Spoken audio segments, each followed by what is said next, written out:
ಆರೋಪಿಗಳಿಗೆ general medical checkup ಮಾಡಿದ್ದೇವೆ. ದರ್ಶನ್ ಅವರು ಸ್ಟೇಬಲ್ ಆಗಿದ್ದಾರೆ ಎಂದು ಕೆಂಪರಾಜ್ ರವರು ಮಾಹಿತಿಯನ್ನ ನೀಡಿದ್ದಾರೆ.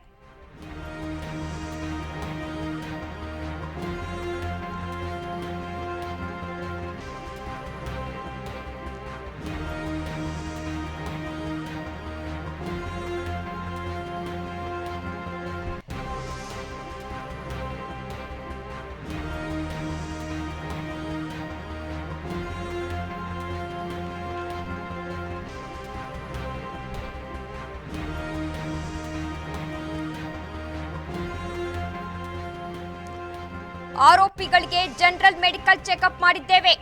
ದರ್ಶನ್ ಅವರು ಸ್ಟೇಬಲ್ ಆಗಿದ್ದಾರೆ, ನಾರ್ಮಲ್ ಇದ್ದಾರೆ. ಪವಿತ್ರ ಗೌಡಗೂ ಕೂಡ ಯಾವುದೇ ಆರೋಗ್ಯ ಸಮಸ್ಯೆ ಇಲ್ಲ. ಆರೋಪಿಗಳಿಗೆ ಆರೋಗ್ಯದಲ್ಲಿ ಎಲ್ಲವೂ ಕೂಡ ನಾರ್ಮಲ್ ಇದೆ.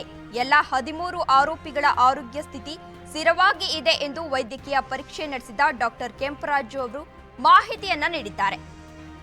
ಆರೋಪಿಗಳಿಗೆ ಈಗಾಗಲೇ ಜನರಲ್ ಮೆಡಿಕಲ್ ಚೆಕಪ್ ಮಾಡಿದ್ದೇವೆ.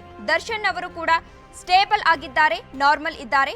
ಪವಿತ್ರ ಗೌಡಗೂ ಕೂಡ ಯಾವುದೇ ರೀತಿ ಆರೋಗ್ಯ ಸಮಸ್ಯೆ ಇಲ್ಲ. ಆರೋಪಿಗಳಿಗೆ ಆರೋಗ್ಯದಲ್ಲಿ ಎಲ್ಲವೂ ಕೂಡ ನಾರ್ಮಲ್ ಇರುವಂತದ್ದು.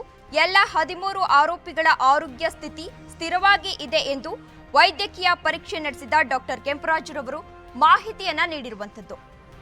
ಚಿತ್ರದುರ್ಗದ ರೇಣುಕಾಸ್ವಾಮಿ ಅವರನ್ನ ಬೆಂಗಳೂರಿನಲ್ಲಿ ಕೊಲೆ ಮಾಡಿದ ಆರೋಪದಲ್ಲಿ ಬಂಧಿತರಾಗಿರುವ ನಟ ದರ್ಶನ್, ಪವಿತ್ರ ಗೌಡ ಸೇರಿ ಒಟ್ಟು 13 ಆರೋಪಿಗಳನ್ನ ಪೊಲೀಸರು ಕೋರ್ಟ್ಗೆ ಹಾಜರುಪಡಿಸಲು ತಯಾರಿಯನ್ನ ನಡೆಸಿದ್ದಾರೆ.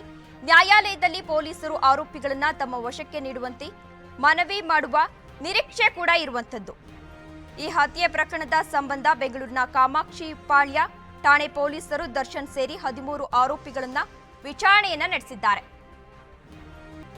ಈ ಕುರಿತು ಹೆಚ್ಚಿನ ಮಾಹಿತಿಯನ್ನ ನೀಡಲಿದ್ದಾರೆ ನಮ್ಮ ಪ್ರತಿನಿಧಿ ವಿನೋದ್ ರವರು.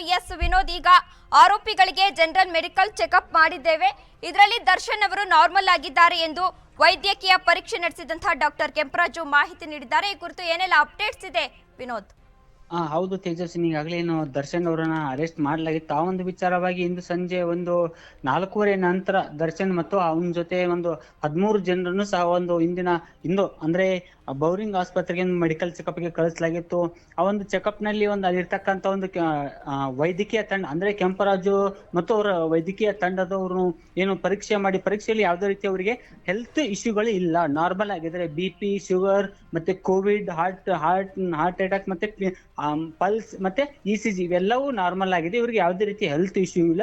ಸೊ ಹಾಗಾಗಿ ಇವ್ರಿಗೆ ಯಾವುದೇ ರೀತಿ ಸ್ವಲ್ಪ ಹೆಲ್ತ್ ಸಮಸ್ಯೆ ಇಲ್ಲ ಅಂದ್ಬಿಟ್ಟು ಒಂದು ಮಾಹಿತಿ ಹೇಳಿದ್ದಾರೆ. ಈಗಾಗಲೇ ದರ್ಶನ್ ಮತ್ತು ಪವಿತ್ರ ಗೌಡ ಅಷ್ಟೇ ಅಲ್ಲ, ಅವ್ರ ಜೊತೆ ಇನ್ನೂ 11 ಜನರಿದ್ರು. ಅಂದ್ರೆ ಅವರೊಂದು ಟೀಮ್ ಇತ್ತು, ವಿನಯ್ ಆಗಿರ್ಲಿ ಮತ್ತೆ ಇನ್ನು ಹಲವಾರು ಜನರಾಗಿರ್ಲಿ ಏನಿತ್ತು, ಅವರುಗಳನ್ನು ಸಹ ಎಲ್ಲರನ್ನು ಚೆಕಪ್ ಮಾಡಲಾಗಿದೆ. ಆ ಒಂದು ಚೆಕಪ್ ನಲ್ಲಿ ಎಲ್ರಿಗೂ ಸಹ ನಾರ್ಮಲ್, ಯಾವುದೇ ರೀತಿ ಹೆಲ್ತ್ ಇಶ್ಯೂ ಕಾಣಿಲ್ಲ. ಸೊ ಹಾಗಾಗಿ ಒಂದು ಹೆಲ್ತ್ ಇಶ್ಯೂ ಕಾಣದೇ ಇರೋ ಕಾರಣದಿಂದ ಅವರನ್ನು ಬೌರಿಂಗ್ ಆಸ್ಪತ್ರೆಯಿಂದ ಈಗಾಗಲೇ ಒಂದು ಸಿಟಿ ಸಿವಿಲ್ ಕೋರ್ಟ್ ಕರ್ಕೊಂಡೋಗಿ ಅವ್ರನ್ನ ಕೋರ್ಟ್ಗೆ ಸಬ್ಮಿಟ್ ಮಾಡಿ ತದನಂತರ ಅಲ್ಲಿ ವಾದ ವಿವಾದಗಳು ಅಂದ್ರೆ ಈಗಾಗಲೇ 2-3 ಜನ ಪವಿತ್ರ ಗೌಡ ಅವರ ವಕೀಲರು ಸಹ ಇಂದು ಪೊಲೀಸ್ ಸ್ಟೇಷನ್ ಬಂದಿದ್ರು, ಮತ್ತೆ ದರ್ಶನ್ ಅವರ ವಕೀಲರು ಸಹ ಪೊಲೀಸ್ ಸ್ಟೇಷನ್ ಬಂದಿದ್ರು. ಸೊ ಎಲ್ಲರೂ ವಾದ ವಿವಾದದ ನಂತರ ಈಗ ಅವ್ರನ್ನ ಪರಪ್ಪನಗರಕ್ಕೆ ಕಳಿಸುವ ಸಾಧ್ಯತೆಗಳು ದಟ್ಟವಾಗಿದೆ. ಯಾಕಂದ್ರೆ ಈಗ ಪೊಲೀಸ್ನವರು ಸುಮಾರು 8 ದಿನಗಳ ಕಾಲಾವಕಾಶ ಬೇಕು ನಮಗೆ ಅಂದ್ಬಿಟ್ಟು ಕೇಳುವ ಸಾಧ್ಯತೆಗಳು ಹೆಚ್ಚಿದೆ. ಸೊ ಹಾಗಾಗಿ 8 ದಿನದಲ್ಲಿ ಇನ್ನು ಎಷ್ಟು ದಿನ ಕೋರ್ಟ್ ಪೊಲೀಸ್ ಕಸ್ಟಡಿ ಕೊಡುತ್ತೋ ಅಥವಾ ಡೈರೆಕ್ಟ್ ನೇರವಾಗಿ ಗೃಹ ಬಂಧನಕ್ಕೆ ಕಳಿಸುತ್ತೋ ಅನ್ನೋ ಒಂದು ಯಕ್ಷ ಪ್ರಶ್ನೆ ಆಗಿದೆ ತೇಜಸ್ವಿ. ಧನ್ಯವಾದ ವಿನೋದ್ ತಮ್ಮೆಲ್ಲ ಮಾಹಿತಿಗಾಗಿ.